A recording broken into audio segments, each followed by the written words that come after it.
When will AI surpass human intelligence? Chapter 1. The question with a clock. The question slips into conversations the way weather does, inevitable, ambient, a mood more than a topic.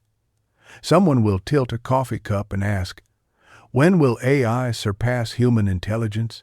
And the table will go quiet, as though the answer might come marching around the corner wearing a calendar like armor. The temptation is to reply with a year, to thread a needle through the chaos of futures and pin it down with a date. But a date, by itself, is a magic trick. We clap when it appears. We doubt it the moment it fades. What we're actually asking is larger, messier, and more human. What does it mean to be surpassed? Who is doing the surpassing? And who exactly are we comparing against? To write an answer fit for a book and an audiobook, we need a stage and a cast. Our stage is not just Silicon Valley or Shenzhen.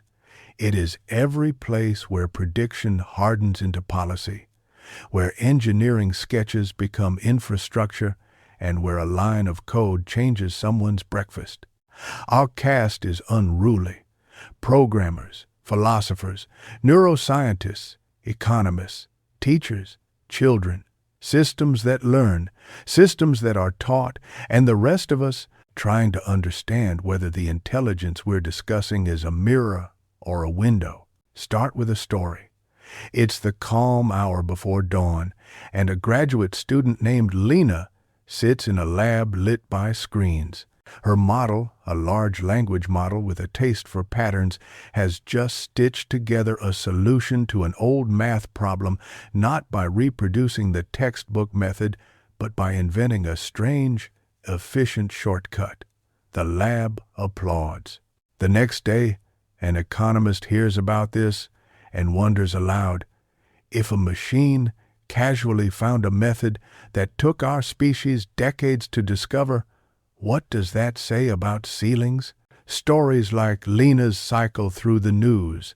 A system writes a passable sonnet. Another maps proteins like they were neighborhoods it once biked through. One outplays us in strategy games we invented, then extends those strategies to realms we didn't imagine as games. The pieces, taken separately, are sparks in the dark. Together, they trace a trajectory. We are all, in our way, trying to tell if that trajectory is a curve that will level off like a fireworks trail that burns out, or a curve that steepens the kind that turns into a new day. But Surpass hides in it a comparison, and comparisons are tricky ghosts. Surpass whom? The average person? The best scientist? Humanity as a collective, with centuries of accumulated tricks, intuitions, and tacit knowledge? Intelligence itself is a crowded word. We use it for chess and counseling, for algebra and empathy, for composing a symphony and reading a room where no one says what they mean. When will AI surpass human intelligence? The answer changes with the task we place on the table. Consider 3 clocks. The first is the benchmark clock, the one we already know. It ticks when a system breaks a record on a test we built. Reading comprehension exams, code challenges, legal bar questions, diagnostics. The second is the economic clock, which ticks when capabilities translate into productivity and reshape markets. When the tool on a server farm changes what an office looks like and what a worker earns.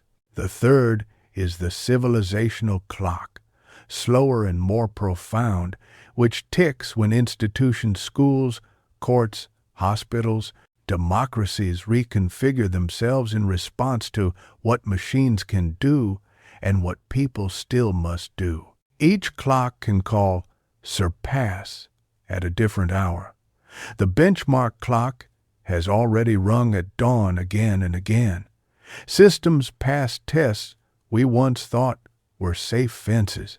The economic clock is ringing in patches, copywriters competing with models, junior coders pairing with assistants whose speed is measured in microseconds, analysts who now pilot dashboards that summarize oceans of data in a sip. The civilizational clock is still shy of noon. Institutions turn like planets, slowly. They do not pivot on a headline. They seek legitimacy, alignment, safety nets. The question, when, is, finally, 3 questions. There is a 4th clock we hesitate to name because it feels like turning a key in a door we don't trust. Call it the agency clock, the hour at which a system not only performs better, but also pursues goals across many situations, inventing sub-goals and tools along the way, adapting with the sort of resourcefulness we associate with a driven human being. If a machine can set an aim, break it into parts, navigate new domains with minimal hand-holding, double-check its own work, and calibrate its uncertainty, then Surpass ceases to be just about performance. It becomes a matter of autonomy. To know when that clock will strike, we chart trend lines. We inventory the engines beneath them. Data, compute, algorithms. Data teaches. Compute fuels. Algorithms are the craft that turns fuel into work. These have all been rising quickly, but curves do not ascend forever. Data sits in silos and saturates. Compute runs into heat and cost. Algorithms race forward, then stall, then leap. Forecasting is not prophecy. It's gardening. You prepare a plot, study the soil, plant, water, and wait. The life that emerges always knows more tricks than you predicted, yet the question remains, and a book should not hide from it.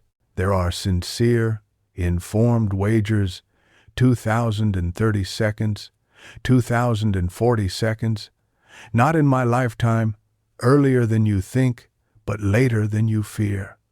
Over coffee, as sunlight bites the table, I say this: narrowing the answer to a year is a comfort we don't deserve. Instead, we should say the range of plausible mornings and prepare for each. Preparation begins by naming thresholds. 1 threshold: when machines can complete end-to-end, multi-step real-world tasks with messy constraints better than top-tier humans, requiring oversight but not step-by-step steering. Another threshold: when machines generate scientific hypotheses, design experiments, and interpret results at a pace and depth that materially accelerate discovery across fields, not just one lab sprint, but the civilization's stride.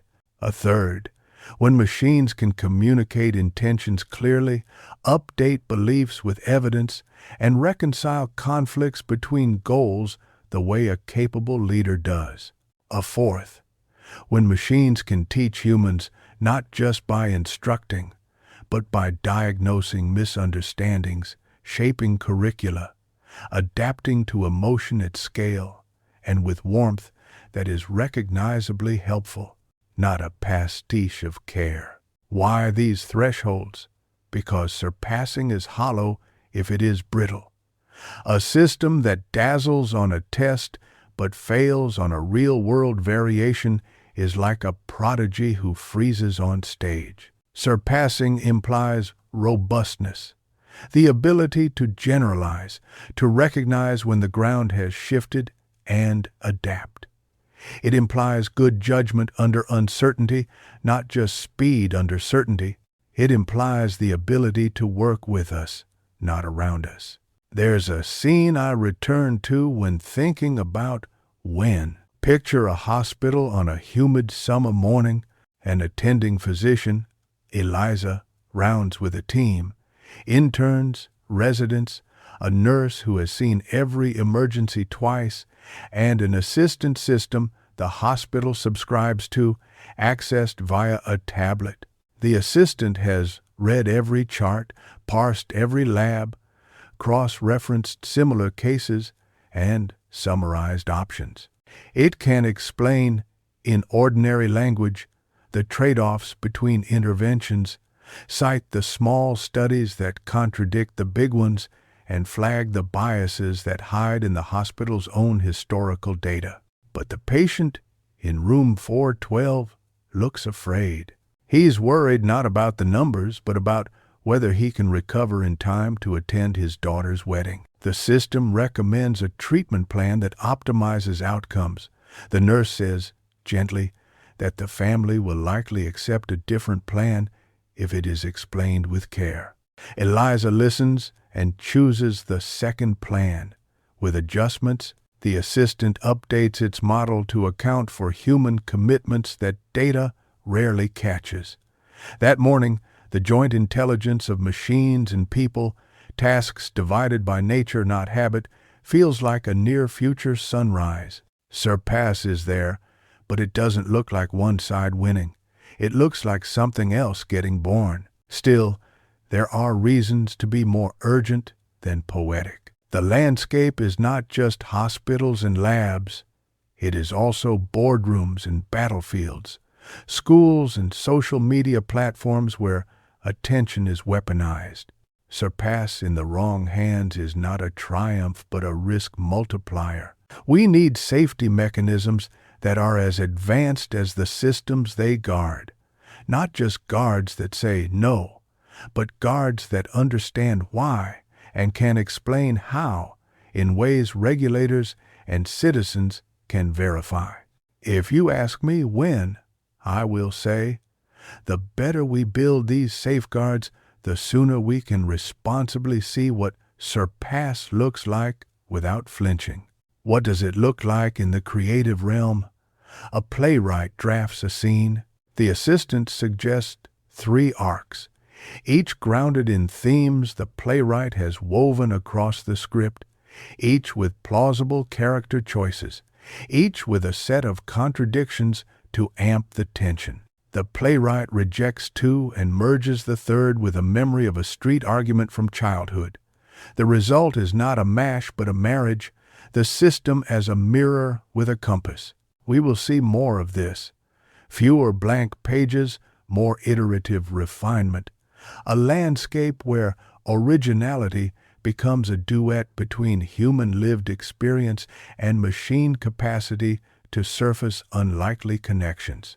If this duet becomes normal, if teenagers grow up expecting their first drafts to be conversations, then Surpass arrives culturally before it arrives theoretically. The civilizational clock ticks not with tests, but with habits. What about science? Imagine an assistant that reads not just papers, but the code behind the figures and the raw data behind the claims. It flags questionable p-values, proposes alternative models, and writes the required measurement device designs, complete with bill of materials and vendor quotes. It then simulates the experiment end to end, including the likely failure modes, the pump that clogs, the data set that drifts, the way graduate students misunderstand Step 7. The lab's throughput doubles, then triples. The assistant does not steal discovery, it scales it. Surpass, here, is less a crown and more a multiplier. In law and governance, Surpass looks riskier because precedent is a temple and change is a sledgehammer. But even here, the assistant can do what students do badly and clerks do under sleep deprivation. Read. It can read legislation, case law, dissents that quietly forecast the next decade. It can model the consequences of proposed regulations across sectors, what happens to small businesses, to innovation, to the environment under varied assumptions. It can present these options in plain language, with confidence intervals and value judgments explicitly separated. If we move toward this, the civilizational clock ticks forward in trust rather than fear. The result isn't machines passing laws, it's citizens understanding them. You may notice a pattern.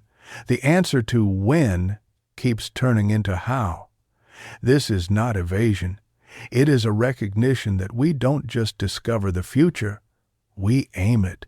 If the economic incentives favor speed over safety, we will get earlier, shakier, surpassing. If they reward verifiable reliability and alignment, we will arrive later but stand taller. This is an engineering problem, but it is also a governance problem and a cultural one. Our stories, what we celebrate, what we warn about, become blueprints in disguise. I will risk a range now, not to satisfy curiosity but to ground preparation.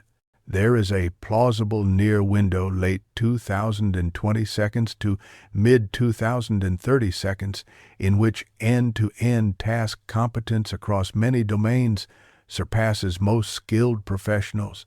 With oversight, there is a plausible middle window 2035 through the 2040 seconds in which scientific acceleration becomes unmistakable and the agency clock begins to chime in constrained but undeniable ways.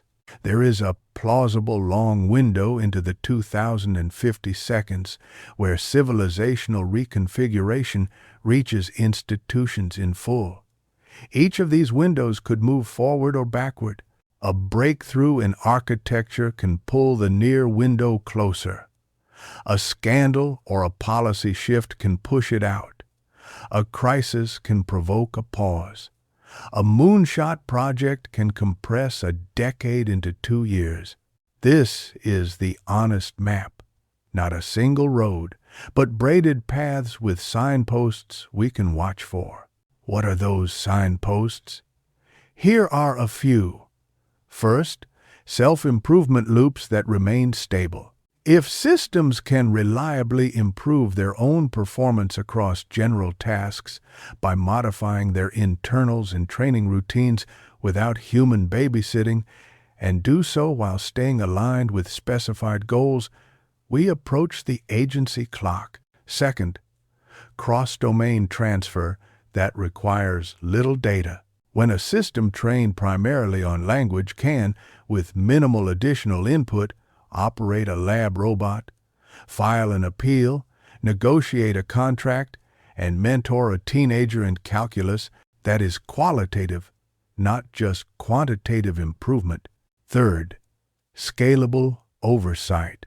If we can build auditors that are as powerful as the systems they audit, with provenance, watermarking, and accountability that survive in the wild, then the economic and civilizational clocks can safely tick faster. There is also a signpost born not in labs, but in living rooms. Trust. Trust is not belief, it is track record. When ordinary people, without PhDs or the patience to read terms of service, find that the assistants they use are consistently honest about their uncertainty, default to caution when stakes are high, and escalate gracefully to human help, then Surpass becomes digestible. It becomes a new normal rather than a new nightmare. And yet, Surpass raises an old anxiety. If machines can do what we do, what are we for? We are for each other. We are for the parts of intelligence that no benchmark captures, choosing what to care about, telling stories that bind us, grieving, celebrating, teaching, learning, forgiving. We are for taste, for the surprising constraint that births art, for the courage to say, I don't know, and the discipline to go find out. If machines help with the finding out, then our attention can widen. If they distract, then Surpass will feel like defeat.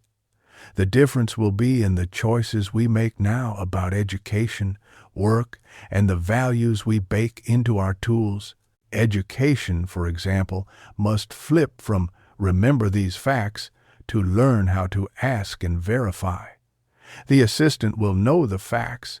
Students will learn to pilot the assistant through ambiguity. They will practice explaining why an answer is justified, not just what the answer is. They will learn collaboration with non-human minds as a literacy, like reading and arithmetic once were.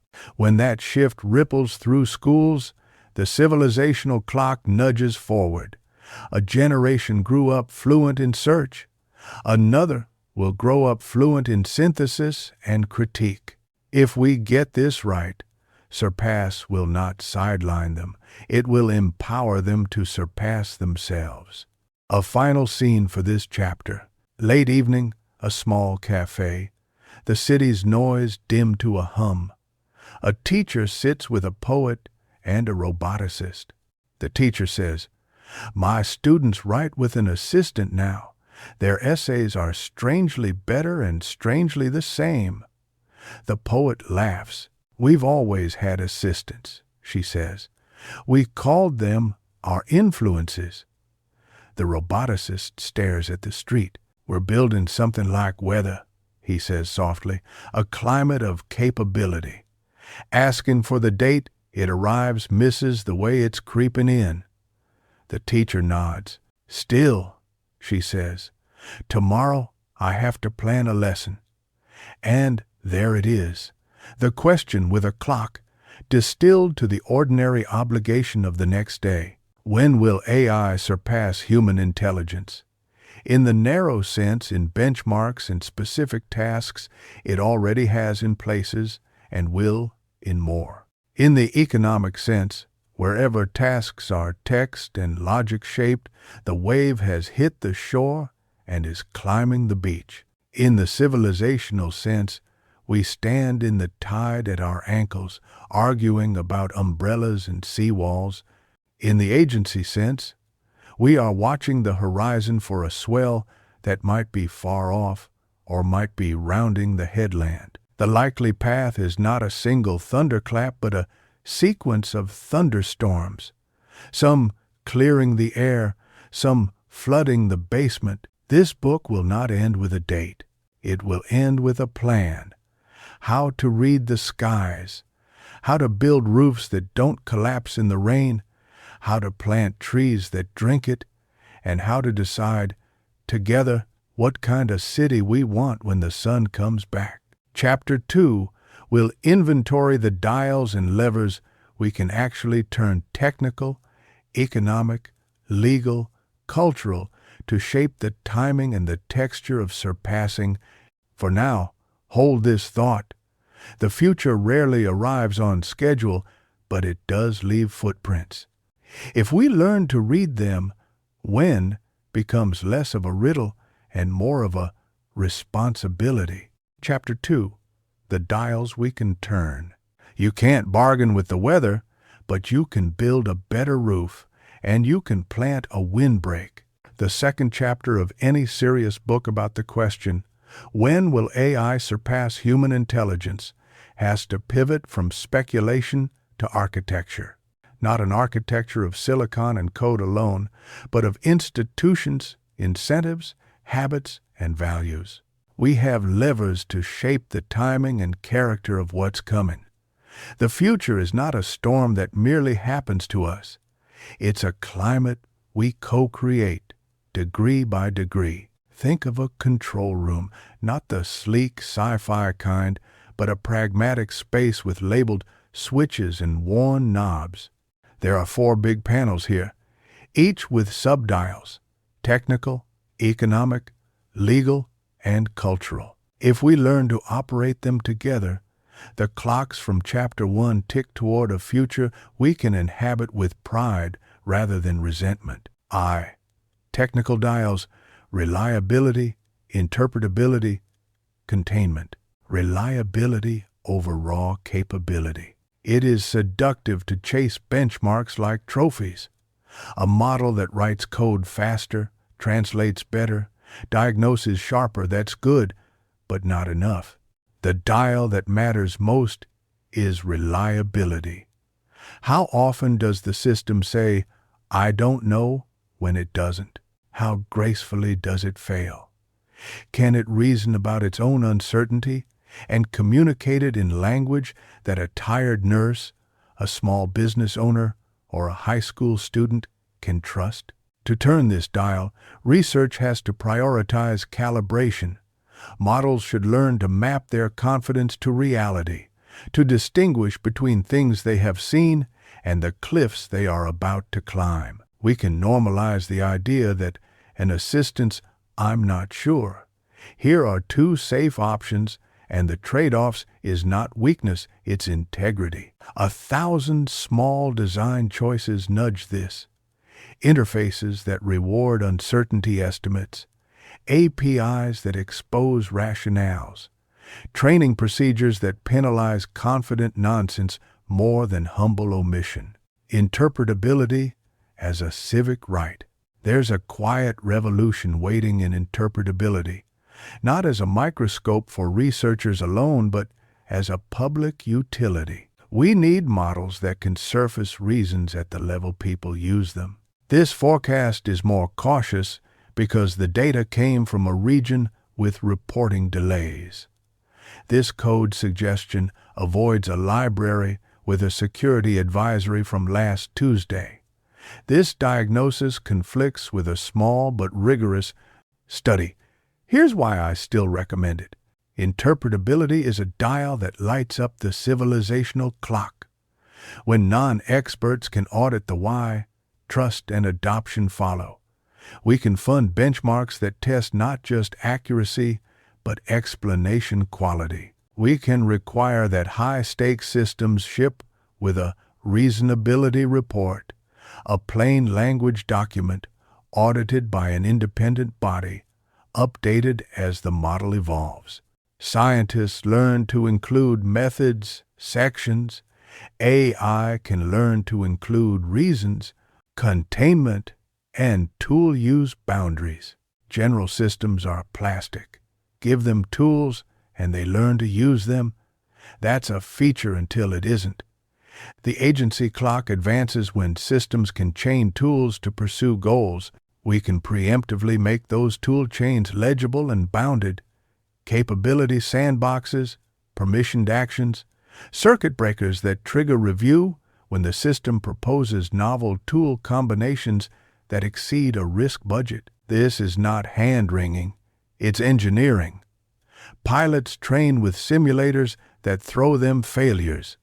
Our assistants should too. Every model destined for real-world action should graduate from a gauntlet of what-if scenarios designed by adversarial minds whose job is to break things safely. The measure of readiness is not how well the system performs on a calm day, but how well it recognizes a storm. Economic dials, incentives, diffusion, transitions, incentivize verifiable safety. Markets are honest about what we pay for. If we reward speed to demo, we get speed in demos. If we reward verifiable safety, we get safety that can be checked. Governments, insurers, and customers can coordinate around certifications that lower liability premiums, speed procurement, and unlock contracts if and only if the system passes stress-tested safety audits. Think of it as a safety credit score that resists gaming because it's tied to transparent, regularly refreshed tests. Diffusion beyond the giants.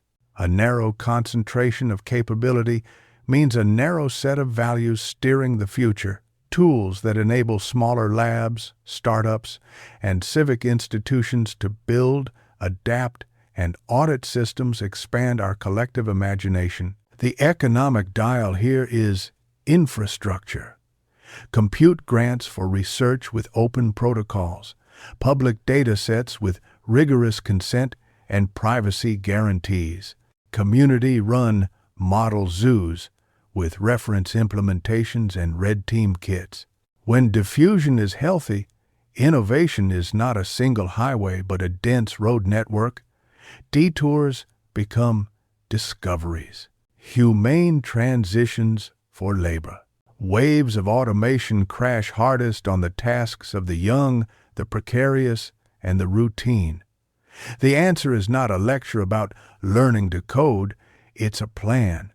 Wage insurance that cushions transitions.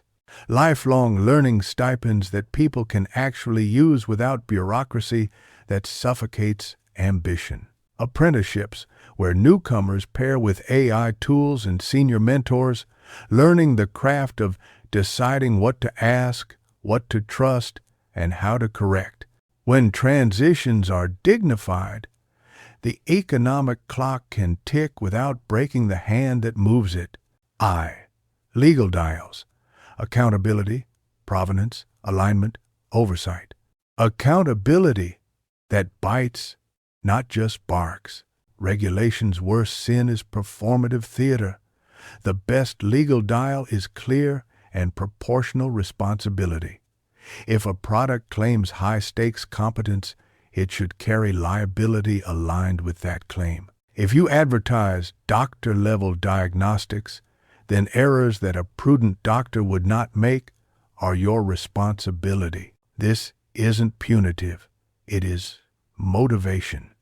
It tells builders, if you want the prestige of surpassing, you must carry its duties. Provenance and watermarking as infrastructure. We live in an age where a sentence, an image, or a video needs a passport. Content provenance, cryptographic signatures that survive cropping, recompression, and reposting should be as common as seatbelts. Not just for policing deepfakes, but for preserving credit, tracing training data, and enabling audits. Watermarks that say machine-generated are helpful but insufficient. We need supply chain visibility from source to product. When provenance becomes boring infrastructure, the public square can breathe again. Standing institutions for alignment oversight. Ad hoc committees convened after a scandal cannot keep pace with iterative systems. We need standing institutions independent, technically literate, publicly accountable that maintain test suites, publish risk advisories, and evolve norms the way meteorological agencies evolve storm categories. Their legitimacy comes from openness. Data sets for testing are public, red team results have summaries the layperson can read, and conflicts of interest are disclosed with the same ritual seriousness as judicial recusal. Cultural dials. Education, narrative, norms. Education as navigation training. In a world of fluent assistance, the scarce skill is not recall. It is navigation. Asking better questions, decomposing problems, verifying answers, and noticing when the ground has shifted. Curricula can teach this as a practice. Here are 3 sources. Reconcile them. Here's a model's confident answer. Find the edge case that breaks it. Here's a problem.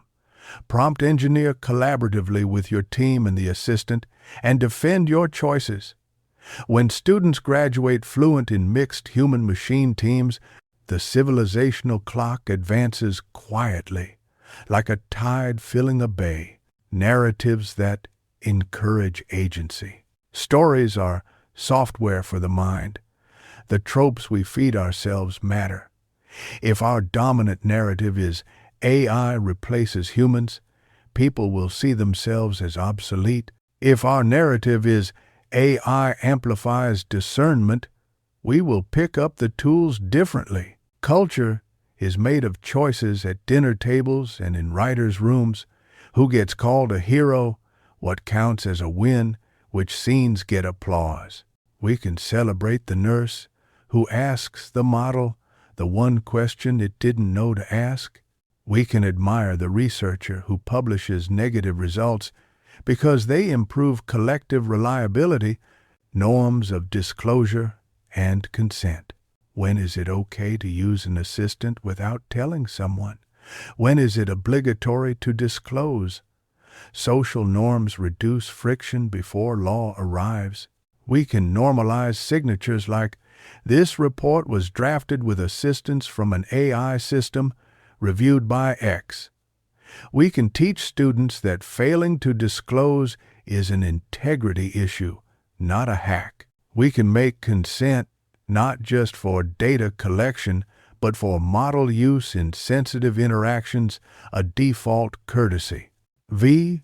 Reading the footprints, practical indicators to watch. A plan without feedback is just posture. To know whether the clocks are accelerating, we can watch a handful of indicators that cut through hype. Cross-domain apprenticeship. Do assistants demonstrate novice to journeyman progress across domains when paired with a human mentor over weeks, not months? The steepness of that learning curve is a proxy for generality.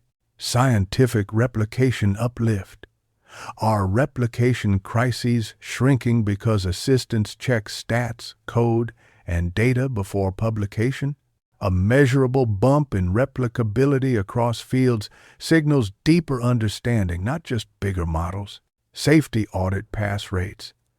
Do new model families consistently pass third-party adversarial evaluations that reflect real-world harms? Is there a trend toward fewer catastrophic failure modes, despite greater capability? Latency versus deliberation usage. Are users and applications shifting from always fast to context-aware modes where models think longer when stakes are high? Widespread adoption of adaptive deliberation is a cultural and technical maturation. Institutional adoption curves. Do courts, hospitals, and schools adopt assistive systems with documented outcomes and public oversight? Pilot programs that survive scrutiny without PR scaffolding are footprints you can trust. VI. Scenarios. 3 plausible routes. Through the 2030 seconds and 2040 seconds. Scenario A. The measured sprint. Technical progress continues briskly, but calibration and interpretability become first-class citizens. Insurance markets align with safety certifications. Regulators publish evolving test suites. By the early 2030 seconds, assistants reliably outperform most professionals on end-to-end knowledge work with human oversight. Scientific output accelerates. Replication improves. The agency clock chimes in narrow corridors. Automated R&D loops in materials science, for instance, while containment practices keep them fenced. Education reforms stick. Labor transitions are bumpy but buffered. Civilizational reconfiguration feels like an upgrade, not a rupture. Scenario B. The whiplash. A dazzling architecture leap vaults capabilities forward, but safety lags. Businesses integrate quickly. Failures mount financial flash crashes from autonomous agents chained to brittle tools, medical misadventures from miscalibrated confidence. Regulators swing from permissive to punitive. Moratoriums freeze certain deployments. Investment lurches. Talent scatters between open communities and walled gardens. The clocks stutter. Benchmarks surge. Economics wobble. Civilizational adoption slows. Agency appears in pockets that frighten. The decade ends with capability ahead of trust, and everyone paying the tax for rebuilding legitimacy. Scenario C. The slow melt. Constraints, compute cost, energy, data saturation flatten capability curves. Progress continues, but in increments. The frontier shifts to efficiency, small models, and tight domain integrations. The economic clock ticks through productivity gains in mundane sectors, logistics, maintenance, public administration. It is less cinematic and more civic. Shorter hospital wait times, fewer potholes, taxes filed without pain. The agency clock barely moves. The civilizational clock advances quietly. By the 2040 seconds, Surpass feels less like a coup and more like a long reform. None of these is destiny. The dials we turn technical, economic, legal, cultural tilt us toward one scenario or blend them into a fourth. W. Locus of control. What individuals and teams can do now. For the person reading this on a lunch break, the grand panels can feel abstract. Here is a smaller console within reach. Build a reliability ritual. When you use an assistant, write down the top 3 failure modes you've seen and the checks that catch them. Share the list, update it monthly. Cultures are built from these small documents. Practice counter-prompting. Ask assistants to critique their own answers from the perspective of a skeptic. Learn how to elicit uncertainty and alternatives. Teach this to colleagues. Treat it like first aid for cognition. Adopt provenance tools. Use platforms and plugins that track sources, preserve signatures, and log decisions. When you publish a report, include a model use section. Make this boring. Bargain for safety. If you buy AI services, make safety audit results part of procurement. Ask vendors how their models express uncertainty, how they're calibrated, and how they're monitored in production. Money speaks. Mentor with machines. Pair juniors with assistants and seniors simultaneously. The assistant accelerates the grind. The senior shapes judgment. This triangle compresses time to competence and spreads healthy norms. 8. What surpassing should mean. Underneath all the knobs and metrics is a moral choice. Surpassing should mean more wisdom per unit of suffering. It should mean fewer avoidable mistakes, more time for care, faster routes through the maze of bureaucracy, a wider circle of people who get to do work that feels like theirs. It should mean a civilization that can look back at its past and say, we used our tools to become kinder to each other and more curious about the universe.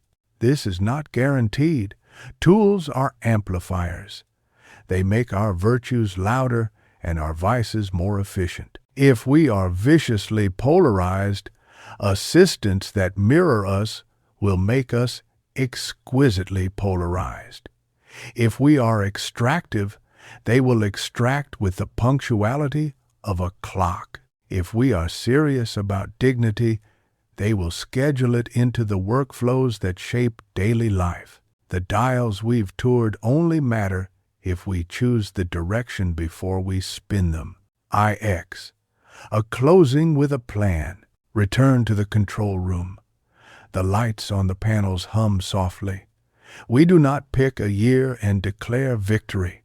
We write a roadmap with dates attached to actions we control within the next year, establish cross-industry safety audits with public leaderboards, roll out provenance standards for public institutions, pilot adaptive deliberation interfaces in medicine and law. Within 3 years, make calibration and explanation benchmarks a requirement for procurement in high-stakes domains. Create standing oversight bodies with stable funding and rotating independent experts. Fund community model labs in universities and city governments. Within 5 years, integrate navigation-first curricula across school systems. Tie liability to claims of competence with case law to match. Publish annual State of Alignment reports that combine hard metrics with citizen panels evaluating real-world behavior. Ongoing. Celebrate ordinary heroes of mixed teams. Update the rituals of work to reflect shared agency. Measure what matters: safety, dignity, understanding, not just throughput. We are not passengers on a timeline. We are crew. The clocks will ring. Some already have. Whether their chimes sound like alarms or like invitations depends on how we prepare. If Surpass must come, and it likely will in multiple senses, then let it arrive into a world that asked better questions, built better guardrails, taught its children how to steer, and remembered that intelligence without compassion is merely cunning. The graduate student Lena from Chapter 1 is older now. Her lab runs on assistants that are cautious in the right ways and bold in the right places. She spends more hours in conversation with younger researchers, not fewer. The hospital with Eliza has shorter rounds and longer listening. The teacher's students write essays that begin with, "Here is what I asked the assistant. Here is what I believed. Here is where we were wrong together, and here is what we learned." The poet still laughs, and the roboticist no longer calls it weather. He calls it a craft. When will AI surpass human intelligence? In fragments, it has. In domains, it will. In the structure of our civilization, it will rise as fast as we align ingenuity with humility. The most honest answer is a promise disguised as a plan. We will meet the clocks not with a date, but with a discipline. The discipline to build, to verify, to care, and to keep asking the one question that keeps us human. Not, what can this do? But what is this for?